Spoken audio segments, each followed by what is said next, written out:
اللہ تبارک و تعالیٰ کے بندے اللہ سے محبت کرتے، رب کی بارگاہ میں جھکتے، اس کو اپنے دکھ سناتے، اس کے پیارے محبوب صلی اللہ تعالیٰ علیہ وسلم کا وسیلہ لے کے اس کے حضور حاضر ہو جاتے، پیشانیاں سجدوں سے روشن ہوتی۔ ہم نہ ہر چیز کے لیے وقت نکالتے ہیں، ہر چیز کے لیے، لیکن عبادت کے لیے وقت نہیں نکالتے۔ ہر شے آباد ہے، ہر شے، ہماری فیس بک بھی آباد ہے، واٹس ایپ بھی آباد ہے، ہمارے ٹویٹر بھی آباد ہیں، ہماری ہر چیز آباد ہے۔ سب سے کم آباد ہمارا مصلی رہ گیا ہے، سب سے کم۔ وہ لوگ اب ڈھونڈنے سے ملتے ہیں جن کی بغل میں مصلی ہوتا تھا۔ میرے بھائی، آپ کتنا کو دنیا کے پیچھے بھاگو گے تھکا دے گی، کتنا دولت کے پیچھے بھاگو گے تھکا دے گی۔ آپ جب اپنی زندگی میں جمع تفریق کرو گے نا تو مرتے وقت احساس ہوگا کہ سارا کچھ تو لوگوں کے لیے کیا، اپنے لیے تو کر ہی کچھ نہیں سکے۔ اور ہم عبادت کے معاملے میں بہانے بازی بھی کرتے ہیں۔ ہم کہتے ہیں اوہو رزق کمانا بھی تو عبادت ہی ہے نا، تو میں حلال روزی کے لیے جا رہا ہوں، یہ بھی تو عبادت ہے نا۔ میری طرح کے لوگ کہہ دیتے ہیں کہ میں سویرے اٹھ کے مدرسے میں کچھ اسباق دیکھتا ہوں تو یہ بھی تو عبادت ہے، میں بیان کرنے کے لیے مطالعہ کرتا ہوں تو یہ بھی تو عبادت ہے نا، اتنے لمبے سفر کر کے ملک میں دنیا میں گھومتا ہوں تو یہ بھی تو میں عبادت ہی کر رہا ہوں۔ اب اسپیشل نفلوں کے لیے وقت کس طرح نکلے، اسپیشل کر کے تسبیح میں کیسے چلاؤں، میں سارا کچھ ہم بہانے بنا لیتے ہیں نا۔ میرا سوال یہ ہے کہ یہ ساری باتیں صحابہ کو، نبی کریم کو، دیگر لوگوں کو بھی تو پتہ تھی نا، لیکن آپ غور تو کریں، 23 سال حضور کو وقت ملا، مختصر وقت ظاہراً تبلیغ کرنے کے لیے، پوری دنیا میں دین بھی پھیلانا ہے۔ گھر میں 11 ازواج ہیں، 4 بیٹیاں ہیں، ان کی اولادیں، سارے کام کاج بھی دیکھنے ہیں۔ لیکن سیدہ طیبہ طاہرہ حضرت عائشہ صدیقہ رضی اللہ تعالیٰ عنہ فرماتی ہیں سارا دن تبلیغ کرتے، ہر غلام کے دکھ سنتے، گھر میں آتے تو اپنے گھر والوں کا خیال کرتے، کام میں ہمارا ہاتھ بٹاتے۔ قربان جاؤں، کہتی ہیں زمانہ سارا سو جاتا لیکن آمنہ کے لال مصلی بچھا لیتے۔ دنیا سو گئی، ساری سب سو گئے، جو خدام تھے، وہ جو غلام تھے، وہ سو گئے۔ صحیح مسلم نے لفظ ملیں گے، سیدہ پاک فرماتی ہیں او میرے نبی کے غلاموں، میں نے یہ رنگ بھی دیکھا ہے کہ حضور نے اتنا کھڑے رہے، اتنا قیام کیا، اتنا قیام کیا کہ مقدس پیروں میں ورم آ گئے، سوج گئے پیر، اتنے بڑے۔ دل پہ ہاتھ رکھ کے نہیں بتا سکتا کہ میرے کبھی نماز میں پیر سوج گئے ہوں، کوئی نہیں بتا سکتا۔ بچوں کی روٹی کماتے تھک گئے بات الگ ہے، ہم سیر کرنے گئے تو تھک گئے بات الگ ہے، لیکن عبادت میں یہ بھی تو مسلم شریف ہے نا، یہ بھی تو دین ہے نا، یہ بھی تو حضور کی سنت ہے، یہ بھی تو وہ چیز ہے جو کریم کی آنکھوں کی ٹھنڈک ہے۔ سیدہ فرماتی ہیں پیروں میں ورم آ گئے، اور ساری رات ہی حضور نے نماز پڑھی اور ایک ہی آیت بار بار دہرائی۔ مسجد نبوی میں بلال حبشی نے فجر کی اذان دے دی اور حضور ابھی مصلی پہ تھے، کریم فارغ ہوئے۔ میں نے عرض کی یا رسول اللہ صلی اللہ علیہ وسلم، آپ کے تو صدقے اللہ اگلے پچھلوں کے گناہ معاف کرے گا، تو آپ اتنی آہوزاری کیوں فرماتے ہیں؟ آپ تو شفیع ہیں، آپ تو انبیاء کے امام ہیں۔ تو حضور نے فرمایا عائشہ تم نے گنوایا ہے نا میرے اللہ کی مجھ پر کتنی رحمت ہے، افلا اکون عبدا شکورا، فرمایا اگر اس نے اتنی نعمتیں دی ہیں تو کیا میں اس کا شکر گزار بندہ نہ بنوں، میں شکر گزار بندہ نہ بنوں اس کا؟ پھر اگر اتنی نعمتیں اس نے دی ہیں، مجھے اتنا نوازا ہے، تو پھر میں اس کے سامنے سجدے نہ کروں؟ او میرے بھائی، بڑے قابل فخر لوگ ہیں ہم کہ ہم نبی پاک کے غلام ہیں، ہم قابل فخر ہیں کہ نبی کریم کے غلام ہیں۔ کیا کبھی اس غلامی کے شکرانے میں بھی 2 نفل پڑھے کہ یا اللہ تیرا شکر ہے تو نے ہمیں حضور کا غلام بنایا ہے؟ یاد رکھیں کہ اپنی روحانی زندگی کو آباد کریں، استغفار پڑھیں، تسبیحات کریں۔ حضرت عبداللہ ابن عمر رضی اللہ تعالیٰ عنہ حضرت عمر کے صاحبزادے، مکہ مکرمہ میں ان کی قبر ہے۔ میں نے جب انہیں پڑھا تو مجھے ان سے بڑا پیار ہو گیا، لیکن آپ کو پتہ ہے وہاں جا کے کسی شخص کا مزار تلاش کرنا یا پوچھنا ایک مشکل کام ہوتا ہے۔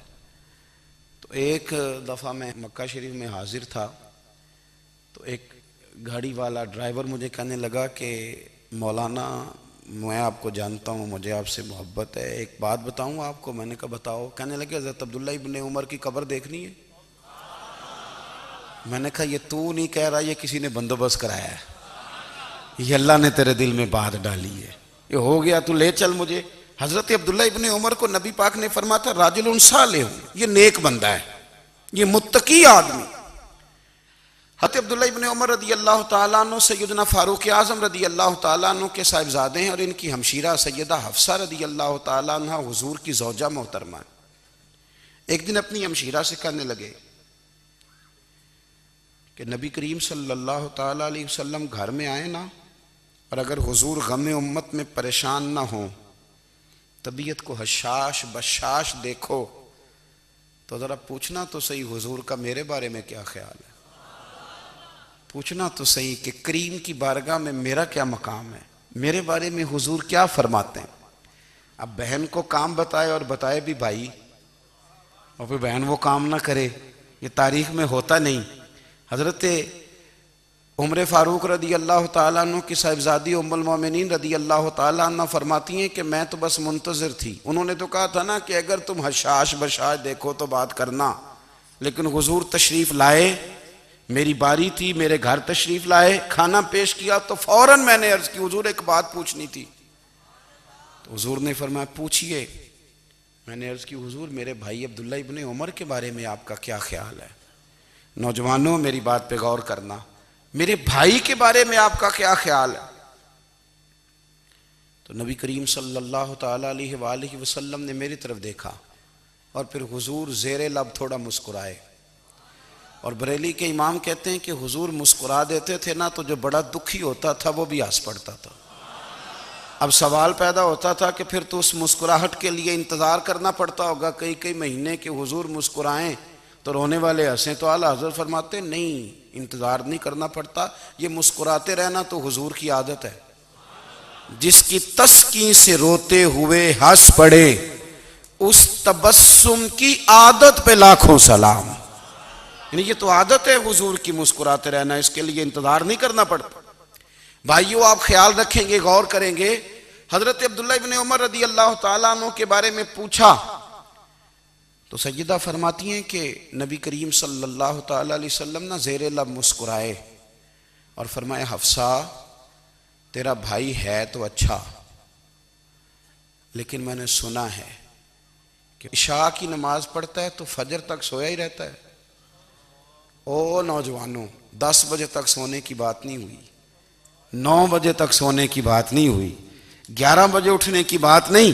حضور فرمانے لگے میں نے سنا ہے کہ عشاء کی نماز پڑھ کے سو جاتا ہے اور فجر تک سویا ہی رہتا ہے، اسے چاہیے کہ تہجد کے وقت اٹھا کرے، اللہ کی بارگاہ میں حاضر ہوا کرے، آہوزاری کرے، سجدے کرے، عبادت کرے، اٹھتا ہے اور فجر میں جا کے اٹھتا ہے۔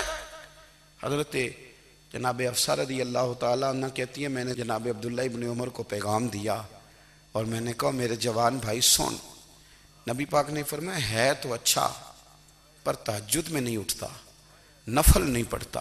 او میری ملت کے جوانوں، مزہ نہیں آ جاتا جب ساری دنیا سوئی ہو، ساری دنیا، اور بستر بھی گرم ہو اور نیند بھی پورا غلبہ کر رہی ہو، اور اچانک گھنٹی بجے دماغ میں، آنکھ کھلے، گھڑی پہ نظر پڑے، 3:30 4 بجے کا پیغام گھڑی بتائے، اور کوئی چڑھتی جوانی والا اٹھ کے وضو کرے، اور جب وہ مصلی کھول کے بچھائے تو مدینے والے محبوب کہتے ہیں کہ ہر نماز پہ رب ثواب دیتا ہے، اور جو اٹھ کے تہجد کی نماز پڑھے اسے دیکھ کے تو رب مسکراتا ہے، جو اس کی شان کے لائق ہے، جو اس کی شان کے لائق، وہ مسکراتا ہے، خوش ہوتا ہے کہ میرا بندہ تہجد میں اٹھ گیا، وہ مسکراتا ہے۔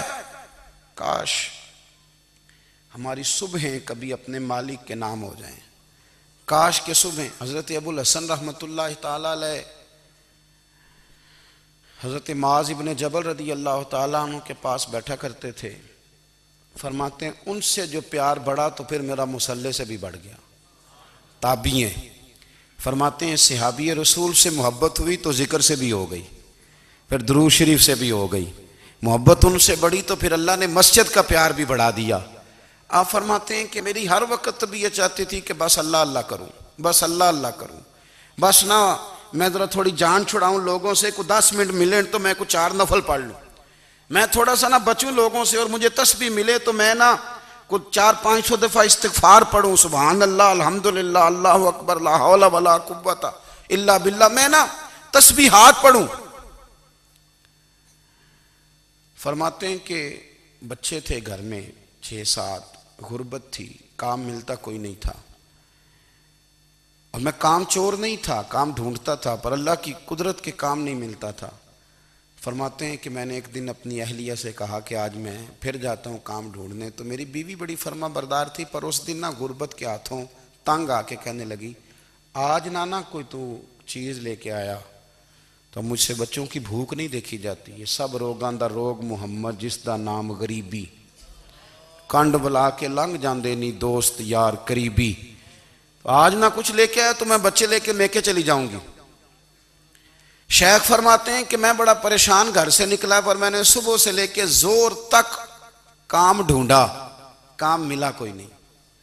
تو میرے دل میں خیال آیا چلو کام نہیں ملتا تو اللہ اللہ تو کرے نا, چلو بندوں کی مزدوری نہیں ملتی تو رب کریم کی عبادت ہی کرتے ہیں. فرماتے ہیں کہ میں نے نا فرات کے پانی سے وضو کیا, نہر کے, شدید دھوپ تھی, ساتھ ریت تھی اور ریت تپ رہی تھی. میں نے اپنا رومال وہیں مصلی کے طور پر بچھا لیا, اور فرماتے ہیں کہ زور سے لے کر عصر تک نماز پڑھی. دھوپ بھی پورے زور پہ, پر میرے سجدے کا ذوق بھی پورے زور پہ. فرماتے ہیں سورج بھی چمک رہا ہے اور رب کی عبادت کا ذوق بھی پورے زور پہ. میں سجدہ کروں تو پھر میرا اٹھانے کو جی نہ چاہے. میرے استاد لکھا کرتے تھے, یہ ان کا شعر ہے, وہ کہا کرتے تھے مجھے سوز دے, مجھے ساز دے, اور مجھے نیم شب کا نیاز دے, دم سجدہ خود کو میں توڑ دوں, مجھے ایسا ذوق نماز دے.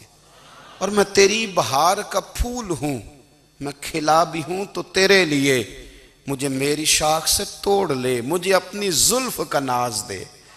بھائی فرماتے ہیں کہ عصر تک میں نے نفل پڑھے, دل ڈھلنے لگا, عصر کی نماز پڑھی اور میں وہاں سے چلا. اب میں جب نکلنے لگا تو دل میں خیال آیا کہ چھوٹی چھوٹی دیواریں ہیں گھر کی, بغیر کچھ لیے جاؤں گا تو بیوی دور سے دیکھے گی تو شور کرے گی کہ پھر خالی ہاتھ آ گیا ہے. کہتے میں نے اپنے اسی رومال میں جس پہ میں نے نماز پڑھی تھی نا, رومال میں کیا آخی دے پنجابی جو صافہ کہتے ہیں, اسی میں نا میں نے کچھ ریت بھر لی کہ وہ دور سے دیکھے گی تو سمجھے گی کچھ لے کے آیا ہے, چلو جا کے اسے بتا دوں گا کہ آج پھر مزدوری نہیں ملی. کہتے ہیں وہ ریت لے کر جب میں گھر میں گیا تو پہلے بیوی دروازے پہ کھڑی ہوتی تھی, پوچھتی تھی خالی ہاتھ آ گئے ہو, آج میں نے دیکھا تو ہے ہی کوئی نہیں. فرماتے ہیں میں اندر داخل ہوا, سلام لیے, کونے میں میں نے وہ رومال رکھ دیا اور میں نے آواز دی کہ بھلی مانس کہاں ہو. تو وہ کہنے لگی آپ منہ ہاتھ دھو لیں, میں روٹی لے کے آئی. میں نے کہا روٹی کہاں سے آ گئی, یہاں تو کئی دنوں کے فاقے, تو کئی دنوں کی غربت ہے, یہاں تو اس گھر میں تو فقیری ہے. فرماتے ہیں کہ وہ روٹی لے کے آئی اور اس وقت کی جو موجودہ نعمتیں تھیں, سمجھ لیں سلاد, اچار, ہر چیز ساتھ لائی. میں نے کہا کہ بچے کہاں گئے, کہنے لگی وہ کھانا کھا کے کھیلنے گئے, آپ کھانا کھا لیں آ جاتے. کھانا اس نے چن دیا. میں نے حیرت انگیز لہجے میں ساری نعمتیں اپنے دسترخوان پہ دیکھ کر کے بیوی سے پوچھا یہ کہاں سے آیا کھانا, بچوں کو تو نے کہاں سے کھانا کھلایا, یہ سارا کچھ کیسا ہے. تو کہنے لگی پتہ نہیں آج آپ کس کریم کی مزدوری کرنے چلے گئے تھے, پتہ نہیں کس کریم کی, میرے گھر میں تو اتنی نعمتیں آئی ہیں کہ مجھ سے سنبھالی نہیں جا رہی, اتنا اناج ہے, اتنا گندم ہے, کس کریم کے دروازے آج چلے گئے تھے. یہ کہتے کہتے وہ اٹھی اور اٹھ کر کے کہنے لگی پہلے بڑا کچھ آیا تھا, اب کیا لے آئے ہو. اور جا کر کے نا اس نے وہ ریت والا رومال کھولا, کہنے لگے میں تو لے کے آیا تھا ریت, تو میرے رب نے اسے بھی سونے اور ہیرے بنا دیا تھا. جب آپ کی توجہ اللہ کی جانب، میرے نبی پاک صلی اللہ تعالی علیہ وسلم نے فرمایا ہر چیز اپنے رب سے مانگ، ہر چیز مانگ، ہر چیز مانگ۔ یا رسول اللہ کیا کچھ؟ میرے محبوب نے فرمایا تیرے گھر میں نمک بھی ختم ہو جائے تو وہ بھی اپنے رب سے مانگا کر، تو مانگنا وہ تجھے دے گا، تو اس کی بارگاہ میں کشکول طلب دراز تو کرنا۔ اور ترمذی شریف میں عجیب لفظ ہیں، رسول کائنات نے فرمایا، رب کریم فرماتا ہے جب میرا بندہ ہاتھ اٹھاتا ہے نا تو مجھے حیا آتی ہے کہ میں خالی کیسے لوٹا دوں اس کے۔ اتنے بڑے بادشاہ کی بارگاہ میں، او بھائی لوگوں سے عزتیں تلاش کرتے ہو تو وہ کیا تمہیں عزت دیں گے؟ وہ تو کل اچھا کہتے ہیں پرسوں برا کہنے لگ جاتے ہیں۔ لوگوں کے سامنے گڈ بک میں آنا چاہو گے تو وہ تو سویرے تمہارے بارے میں کچھ کہیں گے، شام کچھ اور کہیں گے۔ اپنی روحانی زندگی آباد کریں، اپنے مسلح کو وقت دیں، اور دنیا سے چھپ کر اس موبائل کو بند کر کے اور اپنے آپ سے بھی چھپ کے اور تنہا ہو کے چھپا کے سارا کچھ اپنے آنسو اپنے رب کی بارگاہ میں پیش کریں، اس کے حضور حاضری دیں۔ سنو نا ترمذی کی حدیث، اور اسے یاد رکھنا، نبی پاک علیہ السلام نے فرمایا اپنے دکھ لوگوں کے سامنے نہ بیان کرنا، سیٹھوں نوابوں کو نہ بتاتے پھرنا، دنیا داروں کے سامنے جا کے نہ رونا کہ میں تکلیف میں ہوں۔ فرمایا اگر دنیا داروں کو دکھ بتاؤ گے رب تمہیں کبھی غنی نہیں کرے گا، اور لوگ ہیں کہ الٹا مذاق اڑائیں گے۔ آپ کی جس سے بڑی پکی یاری ہے نا، پکی، وہ تب تک پکی ہے جب تک آپ نے 50,000 مانگا نہیں، اور جس وقت آپ نے کہہ دیا کہ میں مجبور ہوں میری مدد کر تو پھر ختم ہو گئی دوستی۔ لوگوں کی تعلقات آپ کے ساتھ تب تک ہیں جب تک آپ ان سے کوئی ضرورت وابستہ نہیں کرتے۔ کریم محبوب فرمانے لگے بندوں کے سامنے دکھ نہ بیان کرنا، اللہ تجھے کبھی غنی نہیں کرے گا۔ تو اپنے دکھ اپنے رب کو بتا، تو دعائیں مانگ، تو اس کی بارگاہ میں حاضر ہو، تو اس کے حضور عرض کر۔ فرمایا اپنے دکھ اپنے رب کو بتا، وہ جلدی کرے یا دیر سے کرے تجھے ساری دنیا سے بے نیاز کر دے گا، تجھے کسی کا محتاج نہیں رہنے دے گا۔ اپنے مسلح کو، اپنی دعاؤں، ایک بزرگ فرماتے ہیں میں نے دعا مانگنے کا طریقہ اپنی بیوی سے سیکھا، دعا مانگنے کا طریقہ اپنی، سیکھنے والے تو اپنے بچوں سے بھی سیکھ لیتے ہیں، سیکھنے والے تو ہر ایک سے سیکھتے ہیں۔ وہ کہتے ہیں میں نے دعا مانگنے کا سلیقہ اپنی بیوی سے سیکھا ہے۔ حضرت وہ کس طرح؟ فرمانے لگے میری بیوی نے نا مجھے کوئی کام بتایا، کچھ پیسوں کی ضرورت کے لیے کہا، تو میں نے اسے کہا کہ بھئی ابھی میرے پاس نہیں ہے، کچھ دنوں میں آتے ہیں تو میں دے دوں گا۔ عورتوں کی عادت ہوتی ہے وہ بار بار یاد کراتی ہیں، 2-4 دنوں کے بعد پھر اس نے کہا حضرت وہ میں نے کہا تھا کچھ پیسے، میں نے اسے کہا کہ ابھی میرے پاس نہیں ہے، کچھ دنوں میں ملتے ہیں تو میں تمہیں دے دوں گا۔ اس نے کچھ دنوں کے بعد پھر کہا حضور وہ میں نے کچھ پیسے کہے تھے۔ فرماتے میں نے ڈانٹ دیا، میں نے کہا کہ کیا تو روز مجھے شرمندہ کرتی ہے، کہا نا میرے پاس نہیں ہے، ہوں گے تو دے دوں گا، تو روز یاد کراتی ہے۔ فرماتے ہیں اس نے پہلے تو میری ڈانٹ کو سہا، پھر میرے سخت جملوں نے اس کی آنکھوں میں آنسو پیدا کر دیے، پھر اس نے اپنے آنچل میں اپنے اس دکھ کو سمیٹا، اور پھر اس نے ایک جملہ کہا تو میں رو پڑا، اور مجھے اپنے رب سے مانگنے کا طریقہ آ گیا۔ مجھے کہنے لگی حضرت جی آپ نے ڈانٹ دیا میں نے سہ لیا، پر آپ ہی میرے شوہر ہیں، بتائیں نا آپ سے نہ کہوں تو میں کس سے جا کے کہوں۔ فرماتے ہیں میں رو پڑا، اور میں کھل کے رویا، اور میں تڑپ کے رویا، اور پھر میری سسکیاں بند گئیں۔ تو مجھے کہنے لگی آپ کو کیا ہوا؟ میں نے کہا مجھے بھی دعا مانگنی آ گئی ہے، جب میں اسے کہوں گا نا اللہ تو ہی میرا رب ہے، میں تجھ سے نہ کہوں تو میں کس سے جا کے کہوں؟ میں کیوں کسی بندے سے سوال کروں؟ میں کیوں کسی دنیا دار سے کہوں؟ میں تیرے بندوں کا، نیک بندوں کا وسیلہ لے کے، تیرے محبوب کی غلامی لے کے تیری بارگاہ میں آیا، تجھ سے نہ مانگوں تو کس سے مانگوں؟ سمجھ آ گئی ہے جب میں اس رنگ میں مانگوں گا تو پھر رب میرے اوپر بڑا ہی فضل فرمائے گا، وہ میرے اوپر بڑی رحمت کرے گا، وہ میرے لیے آسانیاں کرے۔ عزیز دوستو ہم اس طرح کرنے لگ گئے ہیں کہ ہم نے نا اپنے تعلقات پر اعتماد کرنا شروع کر دیا ہے۔ میرے تعلقات بہت ہیں، ہم نے اپنی دولت پر اعتماد کرنا شروع کر دیا ہے، میرے پاس دولت بہت ہے۔ ہم نے اپنے علم پر، اپنی شہرت پر اعتماد کرنا شروع کر دیا ہے کہ میرے پاس فلاں چیز بہت ہے۔ یاد رکھنا جب بے نیاز اپنی صفت بے نیازی دکھاتا ہے تو بڑی بڑی دولتوں والے مجبور نظر آتے ہیں۔ بھائیو، جب انسان کا رشتہ اپنے مالک کے ساتھ ہوتا ہے پھر تو غم بھی کچھ نہیں کہتے، پریشانیاں بھی کچھ نہیں کہتی، پھر تو زندگی صبر والی، پھر تو زندگی توکل والی، پھر تو زندگی بھروسے والی، پھر انسان اپنے آپ کو رسوا نہیں کرتا، دنیا داروں سے امیدیں اس کی ختم ہو جاتی، امیدیں اللہ رسول سے لگا لیتا ہے، مضبوط ہو جاتا ہے، مضبوط، طاقتور ہو جاتا ہے، خوددار ہو جاتا ہے، باوقار باعزت ہو جاتا ہے۔ حضرت بہلول دانا رحمت اللہ علیہ بیٹھے تھے تو ہارون رشید حج کر کے آ رہا تھا، تو رستے میں حضرت شیخ سے ملاقات ہو گئی، تو السلام علیکم کے بعد کہنے لگا حضور کوئی حکم ہو تو بتائیے گا۔ تو حضرت بہلول دانا فرمانے لگے تیرا رب کون ہے؟ اس نے کہا اللہ۔ تو فرمایا میرا کون ہے؟ کہا اللہ۔ فرمانے لگے تو بڑا ہی بیوقوف ہے، کیا تو یہ سمجھتا ہے کہ رب ہارون رشید کو تو دے گا اور بہلول دانا کو بھول جائے گا؟ تیرا بھی وہی رب ہے، میرا بھی وہی رب ہے، اس نے اگر تجھے دے کے آزمایا ہے تو ہو سکتا ہے مجھے نہ دے کے آزما رہا ہو، جب اس کی حکمت کے تقاضے ہوں گے تو عطا کرے گا اور دے گا، تو جا اپنا کام کر۔ بھائی اپنی روحانی زندگی، اپنی عبادات، اپنے وظائف، اپنے روزمرہ کے معاملات، اپنی دعائیں، اپنا استغفار، دیکھو کوئی مشکل کام تو نہیں، 2 رکوع ہیں سورہ واقعہ کے اگر رات کو پڑھ لی جائے تو۔ میں کس طرح یہ بات بیان کروں کہ تعویذ بانٹنا آسان ہے اور وظیفہ بتانا مشکل ہے؟ سارا دن تعویذ بانٹیں تو لوگ لینے کو تیار ہیں، اور اگر آپ وظیفہ بتائیں تو کہتے ہیں تو مشکل کام ہے۔ او خدا کے بندے، اگر آپ کا تعلق قرآن پاک کے ساتھ مضبوط ہو، قرآن پاک کے ساتھ اگر آپ کا رشتہ ہو، لوگ سفارشیں ڈھونڈتے ہیں نا دنیا میں، کوئی تعلق مل جائے تو میرا کام ہو جائے، دنیا میں اتنا مشکل معاملہ ہے، آخرت میں مجھے بتائیے گا کتنا مشکل معاملہ ہوگا۔ میرے نبی پاک صلی اللہ تعالی علیہ وسلم نے فرمایا جو لوگ سورہ ملک پڑھا کرتے تھے نا، سورہ ملک، یہ سورت ملک قیامت میں ان کی سفارش کرے گی، اور اس طرح کرے گی کہ کہے گی اے اللہ یہاں اس بندے کو جنت میں داخل کر دے یا مجھے قرآن پاک سے علیحدہ کر دے، تو رب فرمائے گا جا اس کا دامن تھام کے اسے جنت تک پہنچایا۔ آپ بات کو سمجھیں، جب آپ کے تعلقات اپنے معاملات کے ساتھ مضبوط ہوں گے، یہ نبی کریم نے وعدہ کیا ہے کہ تو سورت واقعہ پڑھ تیرے گھر میں فاقہ نہیں آئے گا۔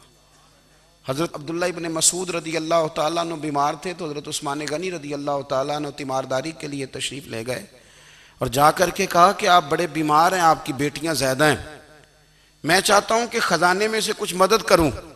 تو سیدنا عبداللہ ابن مسعود رضی اللہ تعالیٰ عنہ اٹھ کے بیٹھ گئے اور کہنے لگے امیر المومنین، اللہ آپ کو میری طرف سے، میری بیٹیوں کی طرف سے بہتر صلہ دے، میری بیٹیوں کو کسی خزانے کی ضرورت نہیں، میں نے انہیں خزانہ دے دیا ہے۔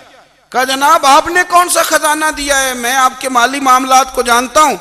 تو فرمانے لگے امیر المومنین، میرے نبی کریم نے فرمایا ہے جو سورت واقعہ پڑھے اسے کبھی فاقہ نہیں آتا، میں نے بیٹیوں کو یاد کرا دی ہے، یہ خزانہ میں نے انہیں دے دیا ہے۔ وہ سارے والدین سنیں جو بیٹیوں کے لیے پریشان رہتے ہیں۔ حضرت عبداللہ ابن مسعود نصیحت کر رہے ہیں، فرمانے لگے میں نے سورت واقعہ یاد بھی کرا دی ہے، پڑھنے کی عادت بھی ڈال دی ہے۔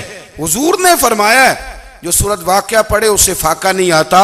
کہنے لگے چاند تو اپنی جگہ چھوڑ سکتا ہے، سورج گر سکتا ہے، تارے ٹوٹ سکتے ہیں، پر مدینے والے رسول کی بات غلط نہیں ہو سکتی۔ حضور نے فرمایا فاقہ نہیں آئے گا تو انشاءاللہ کبھی بھی نہیں آئے گا۔ کرنے کا کام یہ ہے کہ ہم اپنے معاملات، اپنی عبادات، اپنی دعائیں، کبھی 10 منٹ عادت ہو جائے نا دعا مانگنے کی علیحدہ سے رات کو۔ حضور نے فرمایا جو فرض نماز کے بعد دعا مانگے اللہ اس کی قبول کر لیتا ہے۔ نبی پاک صلی اللہ تعالی علیہ وسلم نے فرمایا اللہ مسافر کی دعا قبول فرماتا ہے۔ حضور نے فرمایا اللہ مظلوم کی دعا قبول فرماتا ہے۔ حضور نے فرمایا بیمار سے دعا کراؤ اللہ اس کی دعا قبول فرماتا ہے۔ میرے نبی پاک نے فرمایا ماں باپ جب بھی اولاد کے لیے ہاتھ اٹھائیں، ویسے تے بلے شاہ تو آسمانی اڑ دیاں ہی پھڑ دیں، جڑا گھر بیٹھا انہوں بڑھیا ہی نہیں۔ حضور فرمانے لگے ماں باپ جب بھی اولاد کے لیے دعا فرمائیں اللہ ان کی دعا کو قبول کرتا ہے۔ آپ اپنا تعلق بنائیں، دعا کے ساتھ، عبادت کے ساتھ، مصلی کے ساتھ رشتہ بنائیں، استغفار پڑھیں۔ صلاح الدین ایوبی صلیبی جنگوں میں تھے، رات کو مسجد اقصیٰ میں نماز پڑھی تو پریشان تھے. ایک بزرگ سے ملاقات ہوئی تو وہ کہنے لگے کہ آپ بڑے پریشان ہیں. کہنے لگے حضور پریشان اس لیے ہوں کہ پہلے ہی مسلمان کمزور ہے. اب میں نے سنا ہے دشمن کا ایک بحری بیڑا وہ جنگی سامان سے بھرا ہوا آ رہا ہے. تو اب ان کے پاس اور تلواریں اور نیزے آ جائیں گے. مسلمانوں کے پاس پہلے ہی وسائل کی کمی ہے. پریشان ہوں کس طرح کر کے مقابلہ کریں گے. یہ بات کہتے ہی صلاح الدین ایوبی نے بزرگوں سے کہا حضور آپ بھی دعا کرنا. دعا کی بڑی طاقت ہے. میرے نبی پاک نے فرمایا دعا مومن کا ہتھیار ہے. دعا مومن کا دعا مومن کا. حضور نے فرمایا تقدیر کو سوائے دعا کے کوئی چیز نہیں بدل سکتی. دعا مومن کا ہتھیار ہے. یہ کافر کے پاس کوئی نہیں. یہ ہتھیار ہے مومن کا. اللہ کرے آپ کو سمجھ آئے. پھر سنیں کئی بار کہہ چکا ہوں یہ ہتھیار ہے. کافر کے مقابلے میں جو تیرے پاس سب سے بڑا ہتھیار ہے وہ دعا ہے. دعائیں کرانی چھوڑ دی, کرنی چھوڑ دی, لینی چھوڑ دی. حضرت سیدنا انس بن مالک رضی اللہ تعالیٰ عنہ فرمایا کرتے تھے میں نے وہ رنگ دیکھا ہے جب حضور دعا مانگتے تھے اور حضور کی مقدس آنکھوں میں آنسو بھی ساتھ ہی بہا کرتے تھے. میں نے وہ انداز دیکھا ہے. تو صلاح الدین ایوبی بزرگ سے کہنے لگے آپ بھی دعا کیجیے, اور خود رونے لگے اور سر سجدے میں رکھ کے رونے لگے اور عشاء سے لے کر فجر تک روئے, خوب روئے. صبح وہ بزرگ آئے تو صلاح الدین ایوبی کا خوبصورت اور ہنستا ہوا چہرہ دیکھا. کہنے لگے آپ بڑے خوش ہیں, رات تو میں نے بڑے روتے ہوئے دیکھا تھا. تو کہنے لگے حضور وہ جو بحری بیڑا آ رہا تھا نا وہ پانی میں ڈوب گیا ہے, اب وہ نہیں آ رہا. ابھی خبر آئی ہے تو میں بڑا خوش ہوں. بزرگ کہنے لگے اٹھ سینے سے لگ اور سن ایک بات, وہ بحری بیڑا پانی میں نہیں ڈوبا, وہ تیرے آنسوؤں میں ڈوب گیا ہے. وہ جو تو رات رویا ہے نا رب کریم کی بارگاہ میں تو وہ ڈوب گیا ہے. بھائی اپنا مصلی کا, عبادت کا, وظائف کا, اللہ اللہ کا سلسلہ اس کو مضبوط کرے. اپنی دعاؤں کے تعلق کو مضبوط کرے. دعائیں بڑے انقلاب برپا کر دیتی ہیں. ہم تھوڑے تھوڑے نا جب سے خشک ہوئے ہیں نا, خشک, اور میری تو جماعت ہی صوفیاء کی جماعت تھی. ہم تو داتا علی اجمیری کی جماعت سے, ہم تو خواجہ اجمیری کی جماعت سے, ہم تو شیخ احمد فاروق سرہندی کی جماعت سے, ہم تو صوفیاء کی جماعت. ہماری جماعت نے بھی وہ تعلق جو ہمارے بزرگوں نے بنایا تھا. بزرگ اللہ کے قریب کیسے جاتا ہے؟ ہمارے یہاں نا بہت سارے لوگ کہتے ہیں جی نظر ہو گئی تو کام ہو گیا. بھائی جو بخاری مسلم میں طریقہ ہے نا اللہ کا قرب پانے کا وہ تو نفل ہے. نبی کریم علیہ السلام نے فرمایا بندہ نفلوں کے ذریعے رب کے قریب جاتا ہے, اور اتنا قریب جاتا ہے کہ پھر اللہ اس کی زبان بن جاتا ہے, اللہ اس کی آنکھیں بن جاتا ہے, کان بن جاتا ہے, ہاتھ اور پیر بن جاتا ہے. تو یہ تو عبادت ہے, یہ تو اللہ کی بارگاہ کی حاضری ہے جو آپ کو اللہ کے قریب کرے گی. تو اپنے نماز کو اہمیت دے کے ادا کریں. نمازیں موبائل بند کر کے ادا کریں. لیکن نا کچھ لوگ کہتے ہیں مجھے ٹائم نہیں ملتا نماز کا, تو میں کہتا ہوں یہ آپ نے بڑی جرت کی بات کی ہے. مجھے کو میرا پیر بھائی کہہ دینا میرے پاس ٹائم نہیں آپ کو ملنے کا, تو میں کہتا ہوں آج کے بعد آنا ہی نہ. تو کیا سمجھتا ہے, تو بہت بڑا آدمی ہے, تیرے پاس ٹائم نہیں ہے اور ہمیں ملنے کا ٹائم, موج کر. تو آپ نے اللہ رسول کو کہہ دیا ٹائم نہیں. اور عجیب فلسفہ ہے نا, کہا جائے نماز پڑھنے آؤ تو کہتے ہیں کپڑے ٹھیک نہیں, اور کہا جائے کہ آؤ ذرا دعوت پہ چلیں تو کہتے ہیں 1 منٹ ٹھہر میں کپڑے بدل کے آیا. نماز کے لیے کہا تو کہتے ہیں ٹھیک نہیں, دعوت کے لیے کہا تو کہتے ہیں میں ذرا تیاری کر لوں, یوں جانا مناسب نہیں. یہ معاملہ ٹھیک نہیں. رب تو فرماتا ہے کہ جب تو مسجد میں آ تو زینت اختیار کر کے آ, خوب ذوق سے دعا مانگیں, خوب شوق سے نماز پڑھیں, خوب استغفار کا مزاج بنائیں.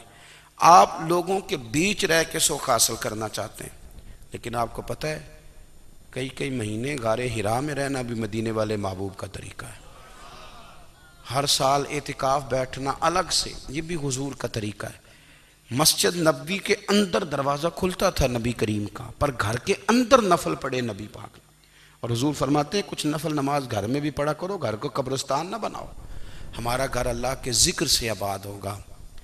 اگر ہم نماز پڑھیں گے نا, میں جب سنت پڑھنے کے لیے گھر میں کھڑا ہوتا ہوں تو میرا جو 2.5-3 سال کا بیٹا ہے نا, وہ بھی میرے ساتھ نماز پڑھنی شروع کر دے. اسے پتہ کوئی نہیں نماز کیا ہوتی ہے, لیکن وہ بھی نا سجدہ نہ بھی کرنا ہے تو ساتھ لیٹ ضرور جاتا ہے, پتہ چلا بچے لیکچر دینے سے نماز نہیں پڑھتے، نماز شروع کر دیں تو بچے بھی شروع کر دیتے ہیں۔ ہم جب پریشان ہوتے ہیں تو لیکچر دیتے ہیں، تو لیکچر تو باہر شاید چل جائے، گھر میں کیسے چلے گا؟ گھر میں تو عمل چلے گا۔ تو میرے عزیز، آج کے اس روحانی اجتماع میں ہمارے دوستوں نے جو محنت کی، ہم نے بار بار اپنی نیت سے پوچھا، خدا ہمیں معاف کرے اگر کوئی ذاتی شہرت ہے، کوئی ہمارے ذاتی مفادات ہیں، رب ہمیں ہدایت دے۔ ہماری یہ خواہش تھی کہ روحانی اجتماع ہمیں تھوڑا سا اللہ اور اس کے رسول کے جانب مائل کرے، کچھ ہمارا رشتہ مصلی کے ساتھ مضبوط کرے۔